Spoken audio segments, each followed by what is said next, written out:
사랑합니다. 이스라엘의 왕권이 이제 노년의 다윗에게서 그의 아들 솔로몬에게로 계승됩니다. 다윗은 자신의 왕위를 그의 아들 솔로몬에게 넘겨주면서 마지막 가르침을 전하고 있는데, 그 가르침이 또 기도가 오늘 함께 읽으신 역대상 29장에 기록되어 있습니다.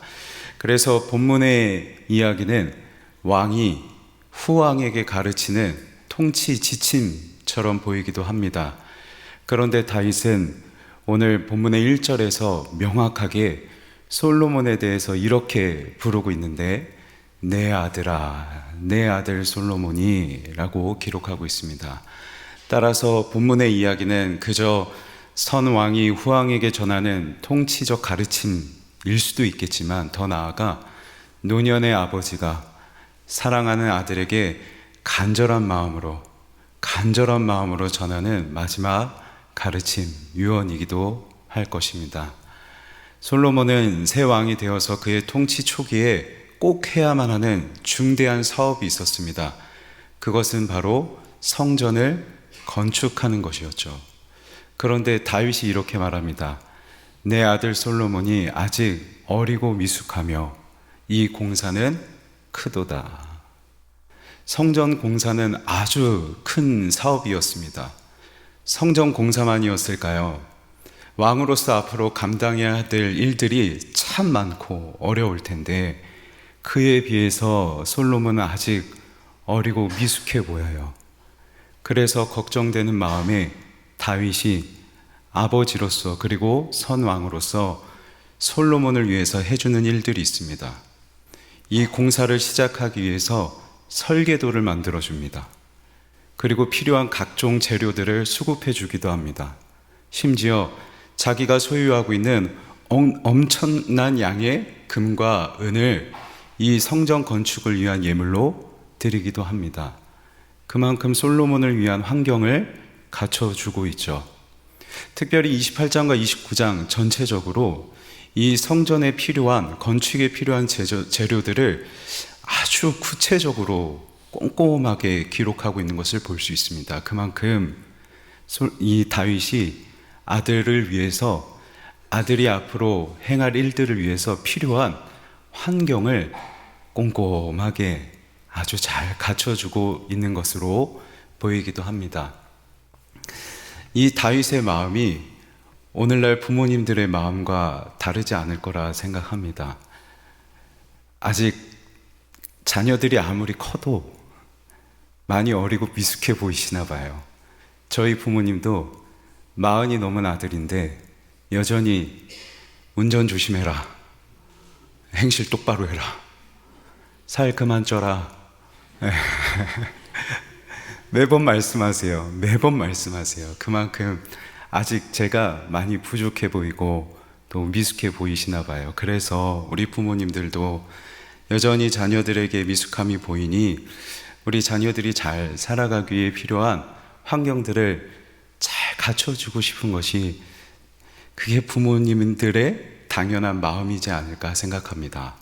그런데 우리는 오늘 다윗의 이어지는 말을 통해서 과연 우리가 정말 갖춰 주어야 될 것이 무엇인가 다시 한번 분명하게 살펴볼 필요가 있습니다. 그 말씀을 한번 확인해 보겠습니다. 다윗 왕이 온 회중에게 이르되 내 아들 솔로몬이 유일하게 하나님께서 택하신 바 되었으나. 솔로몬이 왕이 된 것은 그에게 어떤 자격도 능력이 있어서가 아니라 하나님께서 그를 택하셨기 때문에, 그래서 그의 왕권도 그의 것이 아니라 하나님 것이라는 거죠. 하나님이 주지 않으셨다면 그는 왕이 될 수 없었습니다. 아직 어리고 미숙하며 이 공사는 크도다. 이 성전은 사람을 위한 것이 아니요 여호와 하나님을 위한 것이라. 여기 성전이라는 단어는 그 히브리어 그대로 해석하면 궁궐을 의미합니다. 궁전 또는 큰 성을 의미합니다. 궁전은 누가 거처하는 곳이죠? 왕이 사는 곳입니다. 결국 이 성전을 짓는 것은 큰 궁궐을 짓는 것과 다르지 않는데, 그런데 이 궁전이 누구의 것이라고요? 사람에게 속한 것이 아니요 여호와 하나님께 속한 것이다. 그래서 결국 다윗이 지금 아들에게 이렇게 얘기하고 있는 거죠. 내 아들아, 이 궁전은 너를 위한 것이 아니다. 너를 택하신 하나님을 위한 것이다. 따라서 이 궁전은 하나님의 것, 더 나아가 이 나라 역시 너를 택하신 하나님의 것이다. 너가 왕이니 너가 주인인 것 같지만 결국 이 나라의 주인은 하나님이시다. 너의 왕권의 주인도 하나님이시다 라고 말하고 있는 것이죠. 다윗은 아버지로서 자녀를 위해 좋은 환경을 갖춰주기도 했습니다. 하지만 이보다 먼저, 이보다 더 중요하게 갖춰준 것이 있으니 그 마음에 하나님을 향한 시선을 심어주었습니다.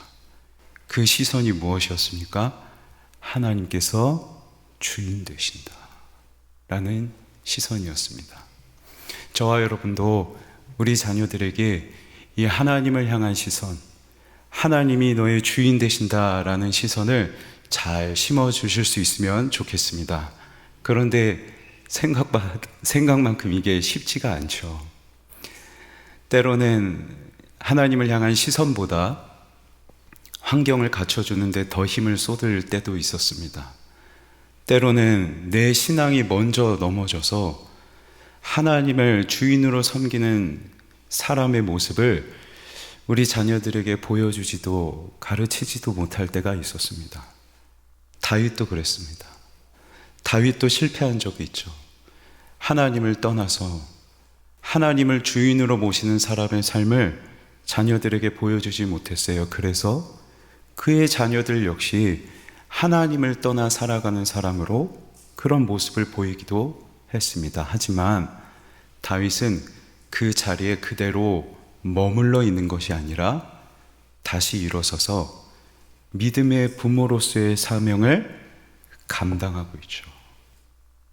혹시라도 지금 내가 부모로서의 사명을 잘 감당하지 못하고 있는 것 같다면, 그렇다 하더라도 그 자리에 머무르지 않고 다시 일어서서 우리에게 주신 그 부모의 사명을 잘 감당하는 저와 여러분이 되면 좋겠습니다. 그런데 왜 다윗은 그의 아들에게 이 하나님을 향한 시선을 심어주려 했던 것일까요? 하나님이 너의 주인이시다 라는 이 시선을 심어주면서 아마도 그에게 꼭 가르쳐 주어야만 하는 것이 있었던 것 같습니다. 오늘 함께 읽으신 이 역대상 29장 11절과 12절은 다윗이 하나님께 드리는 감사의 기도의 제목인데요. 이 기도의 제목을 잘 살펴보면 이 기도를 듣고 있을 솔로몬이 그렇구나 하고 깨닫게 될 그 지점들이 있습니다. 그게 무엇인지 먼저 화면을 통해 확인하겠습니다. 여호와여 위대하심과 권능과 영광과 승리와 위엄이. 여기 위대하심, 권능, 영광, 승리, 위엄, 이 모든 단어는요 다 왕의 이미지와 연결되어 있습니다. 위대하심은 왕의 감히 범접할 수 없는 높이를 의미하고, 권능은 왕의 힘과 군사력을 의미합니다. 영광은 그 왕의 찬란함, 차마 쳐다볼 수 없는 그 찬란함을 의미하고, 승리는 왕의 영원한 통치를 의미합니다. 그리고 위엄은 저절로 고개를 숙일 수밖에 없는 왕의 위엄을 의미합니다. 이 모든 특성들을 다 가진 왕이라면 정말 완벽한 왕이겠죠. 그리고 이런 왕이 다스리는 나라라면 그 나라는 정말 안전할 것입니다. 그런데 히브리어로 보면 이 모든 단어들 각각 앞에 그라는 정관사가 붙어 있습니다. 그 위대하심, 그 권능, 그 영광, 그 승리, 그 위엄. 이 정관사가 붙었다는 것은요 아주 특별하고 고귀한 것이라는 거예요. 그래서 이것은 그 누구도 어떤 사람도 가질 수 없는 아주 고결한 것. 그래서 모든 것들 앞에 정관사를 붙여놨습니다. 사람이 가질 수 없는 것이라면 그만큼 특별하고 위대한 것이라면 이 모든 것들을 다 가지신 분은 누구실까요? 다윗이 얘기하죠. 다 주께 속하였느니라. 이 모든 것들, 사람은 가질 수 없는 그 위대하심, 그 권능, 그 영광, 그 승리, 그 위엄을 가지신 이는 오직 여호와 한 분뿐이시라는 거죠.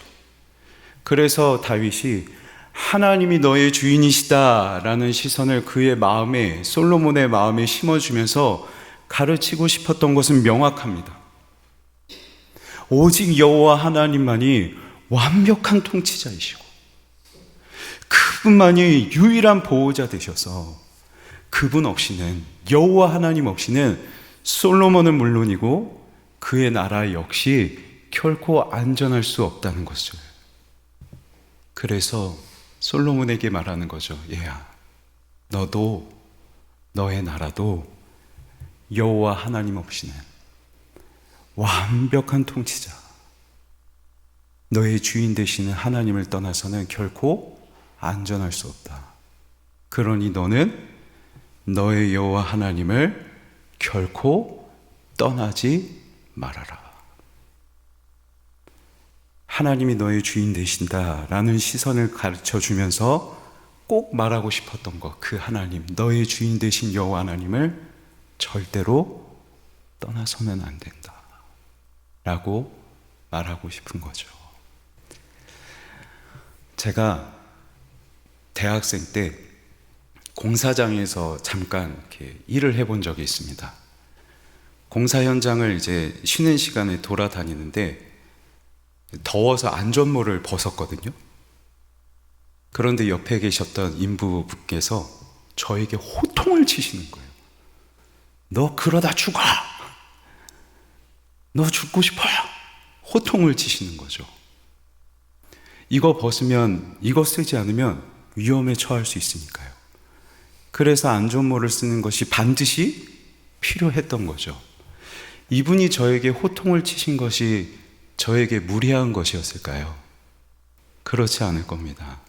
저에게 무리한 것이 아니라 저를 지키기 위한 것, 저를 살게 하기 위한 것이었죠. 이와 동일하다고 생각합니다. 하나님을 결코 떠나지 않는 것은, 하나님을 결코 떠나지 말라고 가르치는 것은, 그분이 너의 주인 되심을 가르치는 것은 가장 안전한 안전모를 우리 자녀들에게 씌워주는 것이라 저는 믿습니다. 자녀들에게 가장 필요한 것, 자녀들에게 가장 필요한 살기를 가르쳐 주는 것. 담임 목사님께서 언약 강해를 통해 누누이 말씀하시잖아요. 이 세상은 높이 세우기를 원한다. 학업이, 학벌이, 직장이 가장 안전한 것이라고 말하며 높이 세워야 된다고 말하지만 저와 여러분은 믿음의 사명을 받은 부모로서 진짜 안전한 믿음의 길을 가르쳐 줄 수 있어야 하지 않을까요? 그래서 저와 여러분에게도 이런 단호함이 있으면 좋겠습니다. 호통을 치지는 않으시더라도 단호하게 여호와 하나님을 떠나서는 너는 살 수 없어. 단호하게 우리 자녀들을 그 길로 안내해 주실 수 있는 우리 부모님들이 되면 좋겠습니다. 이어서 또 한 가지의 기도 제목을 소개해 드리려고 합니다. 부와 귀가 주께로 말미암고 또 주는 만물의 주제가 되사. 다윗은 그가 가지고 있는 왕권, 그의 부와 명예가 다 주님께로 온 것임을 알았습니다. 그래서 그는 모든 것이 주께로 말미암아 싸우니 우리가 주의 손에서 받은 것으로 주께 드렸을 뿐이니이다. 그가 가지고 있는 모든 부와 귀가 하나님께로 받은 것을 알고 그는 다시 자신이 가지고 있는 것을 하나님께 드립니다. 그래서 그가 가졌던 엄청난 양의 금과 은을 하나님 앞에 드리며 성전을 건축하는 데 드리고 있죠. 이 기도의 제목을 들은 솔로몬이 무엇을 알았을까요? 무엇을 깨닫기를 다윗은 원했던 것일까요? 솔로몬의 인생의 주인도 하나님, 그에게 주신 왕권도 그가 가질 부와 명예도 다 하나님께로부터 온 것임을 알고 너의 인생을 하나님께 드려야 된다. 이걸 가르쳐주고 싶었던 게 아닐까 생각합니다. 저와 우리 자녀들에게 무엇을 가르쳐 주어야 될까요? 오늘 온 세대 예배를 드렸는데 보셨겠지만 이 헌금위원회를 가족들이 나와서 했습니다. 부모님들이 예물을 들고 앞에 자녀들을 앞세워서 하나님 앞에 예물을 올려드렸죠. 뒤에서 보고 있는데 이 가정이 드리고 있는 것은 단지 예물만은 아니겠다. 앞세워 보내고 있는 이 자녀들을 하나님 앞에 예물로 올려드리고 있는 거구나, 이런 생각이 들었습니다.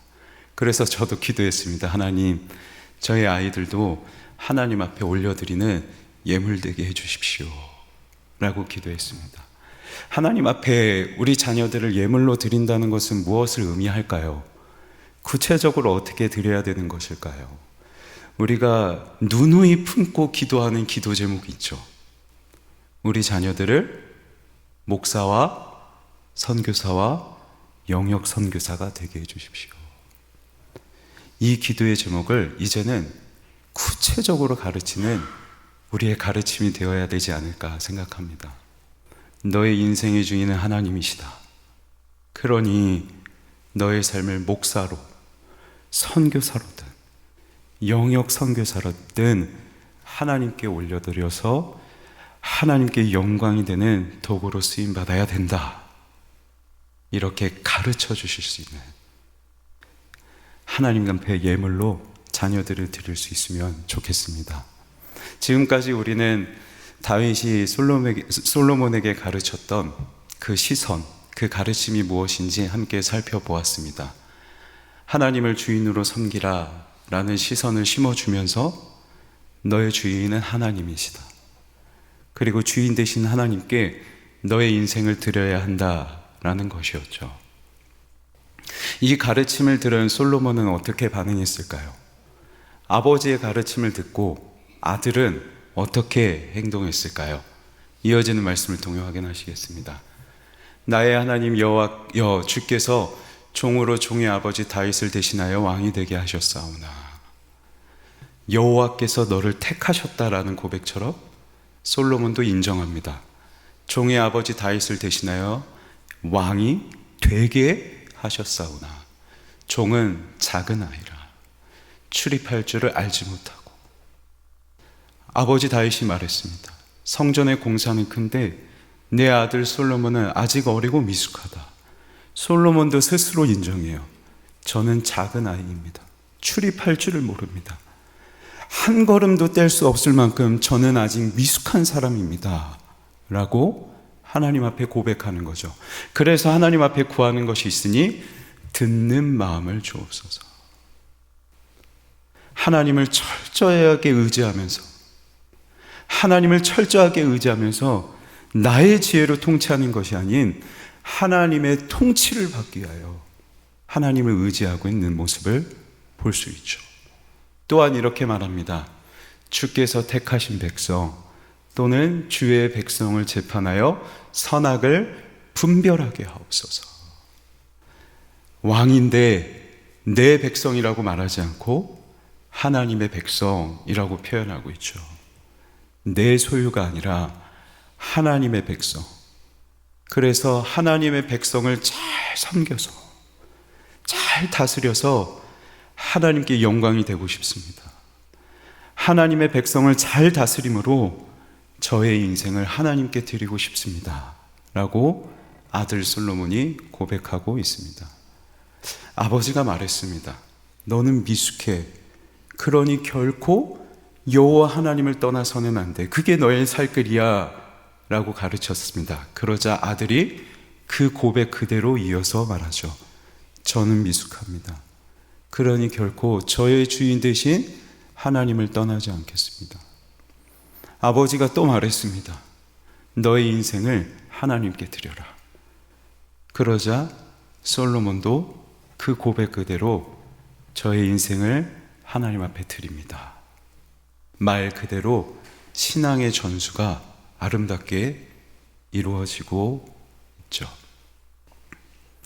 사랑하는 성도 여러분, 계속해서 누누이 듣고 계신 말씀이겠지만 우리 가정이 이 신앙의 전수가, 이 아름다운 열매가 풍성하게 맺어지면 좋겠습니다. 이런 말들을 많이 들어보셨을 겁니다. 이 자리에서 모셨던 여러 강사분들을 통해서도 우리는 많이 들었던 말들인데요. 가정 신앙 전수의 시작은 어디에서 출발한다고요? 가정에서 출발한다. 많이 들어오셨던 말들이죠. 그래서 저는 우리가 지금 교회에서 진행하고 있는 이 가토밤이 그래서 더 의미가 있다고 생각합니다. 신앙의 교육은 가정에서 출발한다는데 우리가 그렇게 들어왔고 배워왔던 말을 지금 구체적으로 적용하고 실천하고 있는 거잖아요. 그래서 정말 중요하고 의미가 있는 일입니다. 그러니 이 일에 힘써 주십시오. 아직 출발하지 못하신 분도 계시다면 다윗처럼 그 자리에 머물러 있기보다는 다시 일어서서 자녀들과 함께 또는 부부가 함께 이 하나님 말씀 나누는 일에 애써 주시면 좋겠습니다. 프리퀀시가 제출했다고 해서 가토밤이 끝나지 않았습니다. 여전히 우리에겐 식탁보가 있습니다. 레고가 있습니다. 꼭 이어가 주십시오. 사실 되게 간절하거든요. 정말 중요해서. 그래서 오늘 오전에 담임 목사님께서 그 간절함을 노래로 표현하셔서 저는 참아 못하겠고 삼행시를 지어왔습니다. 화면을 보시죠. 여러분이 선창을 해주시겠어요? 가토밤 끝난 줄 아셨죠? 토요일 밤에 모이는 이 시간은 밤마다 쌓여 1년이 되고 1년을 넘어 우리 평생의 축복이 될 거예요. 아멘. 감사합니다. 박수 쳐주실 줄은 몰랐습니다. 잘한 것 같나요? 상품을 기대하겠습니다. 이 간절함이 여러분 모두의 간절함이 되면 좋겠습니다.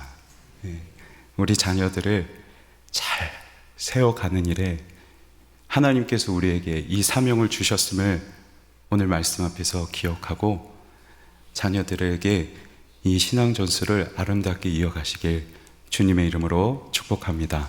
말씀을 맺겠습니다. 다윗은 그의 아들에게 신앙을 전수하고자 애썼습니다. 실패했습니다. 하지만 다시 일어서서 마지막을 부모의 사명을 감당하는 일에 그의 마지막을 장식했습니다. 자녀들에게 하나님이 주인이시다라는 시선을 심어주십시오. 그 시선을 심어주시고 너의 인생은 하나님이 주인이시니 그분 떠나지 말아야 된다. 얼마나 많은 유혹이 있어요. 떠나면 안 돼. 단호하게 심어주십시오. 그리고 너희 자녀들을, 우리의 자녀들을 하나님의 주인 되시는 하나님께 그 인생을 드릴 수 있도록 그렇게 양육하시는 우리 부모님들이 되면 좋겠습니다. 그래서 우리 자녀들이 평생을 하나님 품 안에서 살아가고 그들의 인생을 하나님 앞에 기꺼이 드릴 수 있는 이 복이 우리 가정에 있기를 주님의 이름으로 간절히 소망합니다. 아멘.